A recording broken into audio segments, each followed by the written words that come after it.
मथामथि गसाइ आरो अबंलावरिनि अबदान आरो जेसेबांखि हाया मानो जिहेतु नाजागासिनो दं आरो 8टानिफ्राय स्टार्ट जाबाय जिहेतु बे मटर टाइमाव गभर्नमेन्ट सानो आङो फायदा जिएसपिजों जागोन आं बेखौ गृह बिसास दङ मानो होनना बुङोब्ला आं ओरैबायदि हार्ड वार्क खालामनाय सासे केन्डिडेट मथामथि 360 एबाब जिहेतु आङो पारफर्मेन्स खालामदोंमोन जिहेतु बे खेत्रआव आंहा बिसास दङ जे निस्सय देरहागोनखौ आङो सानदों आरोखि आरो फायदा आंहा 100% निस्सय जिएसपिजों जागोनखौ आं आसा खालामो आरोखि फायदा बे सेकेन्ड पजिशनाव थानो हागौ एसे भटाराव देरहानो आं बेखौ आसा दं आरोखि 100% नों बुंनाय दिनै खेत्रआव बुंनो सानो आरोखि खारन दिनैनि दिना बयनिबो थाखाय मोनसे जारिमिननि दिन थागोन आरो बे दिना जाहैबाय गासिबो अल इन्डिया दिनै चेन्ज जागोन आरो सरकाराबो चेन्ज जागोन दा बे खेत्रआव आं नैबे मुहुर्त टाइमाव बुंनो सानो जिहेतु दे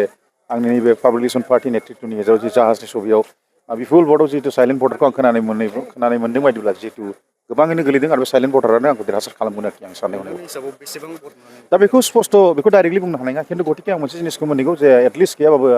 बाराद्राय जायाबो 20 बा 25,000-30,000नि गेजेरावनो बे जायखि देरहाया बे वार क्रस जागोन सेन्ट्रेलाव दा बेखौ बुंनो हायाखै गमामायैनो बुंनो सानोब्लाथ' बे आंनि थाखाय दा गोरोन्थि जागोन मानो होनबा थेवब्लाबो मोनसे बिसासनि आसा दं कंग्रेसआ फैगोन बायदि मोनदों आङो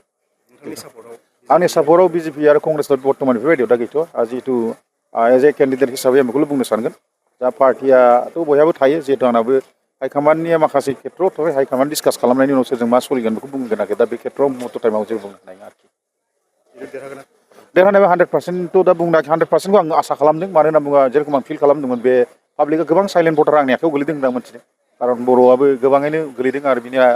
आदिबासि आरो मुस्लिमनि भटआ आंनाव बांसिन गोलैदों आरोखि आं मोनथिनाय मथेब्ला 360नियाव एबाब आं मिटिं खालामदों आरोखि बे खेत्रआव जुदि आं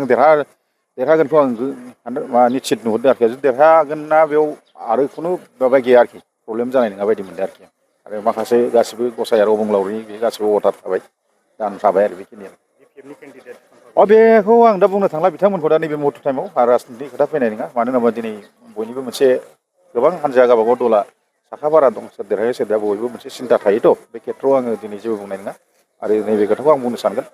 जे आं मोनसेखौ जारिमिनाव नायनो थाङोब्ला मोनसे जिनिसखौ आं नुगासिनो दङ जे क'क्राझार कनस्टिटुवेन्सिनि खेत्रयै समस्तिनि खेत्रयै बाराद्राय आं बांसिन आं माने बेखौसो नुनो थांगासिनो दङ जे निर्दलीय केन्डिडेटआसो देरहायो आरोखि क'क्राझारनि खेत्रआव बे खोथाखौ मोजां इन्टेलेक्सुयेलफोरा बुंदों आरो निर्दलीयनि खेत्रआव बुंनो थाङोब्ला जिहेतु आंना गोदान पार्टि आरो लोगोसे माखासे